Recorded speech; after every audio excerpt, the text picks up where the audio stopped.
The incoming administration of Ferdinand Marcos Jr. is eyeing more programs for media workers. The Commission on Election is proposing a law that punishes trolls during campaign season. Comelec has also reminded all candidates of the May polls to submit their statements of contributions and expenditures. In sports, the Ateneo Lady Eagles survived Adamson Lady Falcons in a thrilling 5-setter.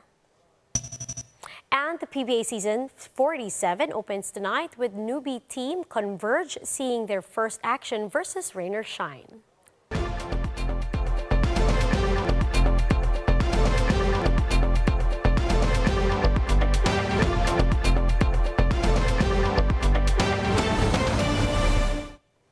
Fast, focused, and fearless. Here's everything you need to know to jumpstart your weekend. I'm Riza Diaz.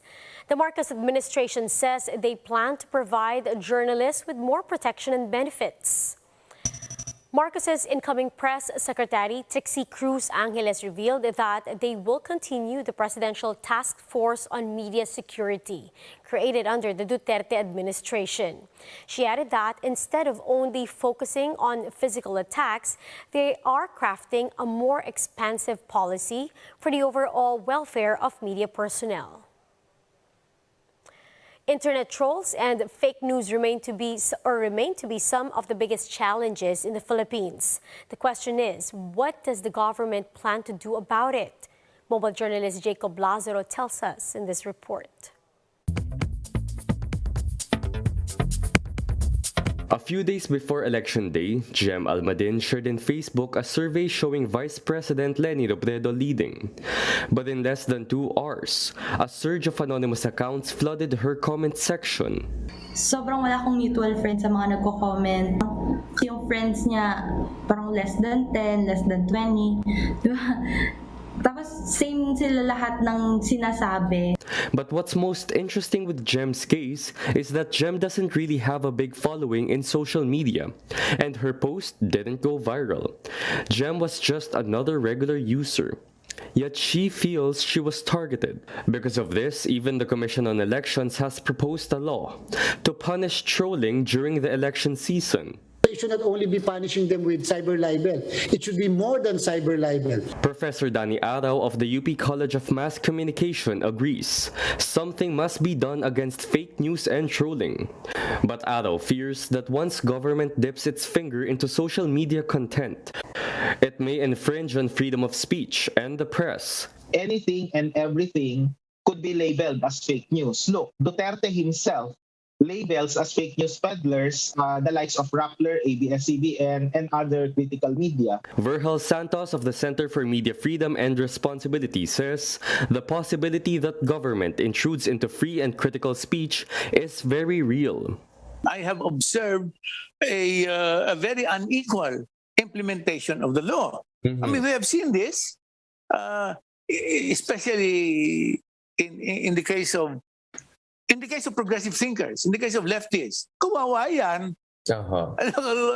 Pwedeng masagasaan yan. Arao says a more urgent concern by government should be troll-like behavior that endangers people, like red tagging. If you accuse someone without any basis of being a communist, that by itself is already red tagging. Okay? So, or if your evidence is very, very dubious, then that can be easily established in court that there is the lack of proper evidence. In Germany, denying the Holocaust or the time when Adolf Hitler committed genocide against the Jews is illegal both on and offline, and is punishable for up to 5 years in prison. Arao said this type of law should be applicable in the Philippines, focusing on the atrocities and plundering during the martial law. Arao said this wouldn't transgress free speech, since these behavior would fall under hate speech. But for Arao, the best strategy would be closer coordination with legitimate news organizations, the academe, and social media platforms. Mobile journalist Jacob Lazaro, we are One News. The Comelec has reminded all candidates of the May 2022 elections to file their statement of contributions and expenditures on time. According to acting Comelec spokesman Rexlo Janco, only 15 candidates have filed their SOSE as of Friday. This includes presidential aspirant Ping Lacson, senatorial candidates Guillermo Elizar and Antonio Trillanes, and 11 party list groups. In a statement, Comelec's Campaign Finance Office said that the advertisement contracts must be submitted within 5 days after signing, while other reports must be submitted within 30 days after the elections. And we'll be back with more stories after the break. Keep it here on One News.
You're still watching One News Now. I'm Riza Diaz. Here's an update on the UAAP Season 84 Women's Volleyball. The NU Lady Bulldogs remain unbeaten after dominating the UP Fighting Maroons in an all 3 sets of their match on Saturday. UP is now on the brink of elimination after sliding down to the 6th spot at 5 wins and 7 losses. The UST Growling Tigresses regained their form after beating the FEU Lady Tamaraws in a 4-set match. UST now stands at 8-4, while FEU is at 1-11. The De La Salle Green Archers clinches their Final Four berth after sweeping the UE Lady Warriors. La Salle's record is now at 8-4, while UE remains winless. And the Ateneo Lady Blue Eagles survived Adamson Lady Falcons in a nail-biter 5-set match, finally seizing the solo 4th spot. Ateneo's record now stands at 7-5, while Adamson slid down to solo 5th spot at 6-6. The PBA Season 47 opener promised to be an exciting event with a doubleheader set to cap the festivities tonight. But before the opening tip, PBA Season 46's Best and Brightest will be first awarded at the Leo Awards at 2 p.m. Now, after that, Season 47 will be opened in a traditional rites. They will come will come the season's first game. The new Converge Fiber Xers team will face Rain or Shine at 4 p.m. Then at 6:30, the TNT Tropang Giga will be going up against the Magnolia Hot Shots. The PBA Season 47 opener will be held at the Araneta Coliseum.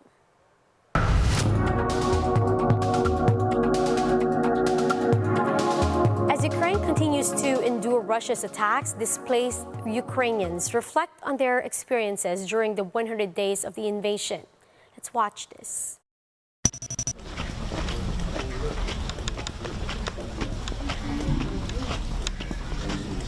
Мы думали, это быстро, все равно не быстро. Домой хочется. Очень. И дети тоже, и друзья там оставались, и наши друзья, и работали. Ну, а теперь потеряли все, и когда мы вернемся, не знаю. А тут, да, спасибо большое нашим волонтерам, всем, что они помогают нам, это огромнейшее. Без них мы никуда. Мы с Харькова приехали. Мы в мае месяце выехали, все это время сидели там. Ждали все лучшего, но лучшего не это. Ну и решили, что надо садиться на эвакуационный поезд и ехать. Хочется, конечно, домой. Оставаться нигде не хочется, хочется в родной город, в родной дом. Но пока еще стреляют, бомбят, поэтому пока нет. Но очень хочется домой.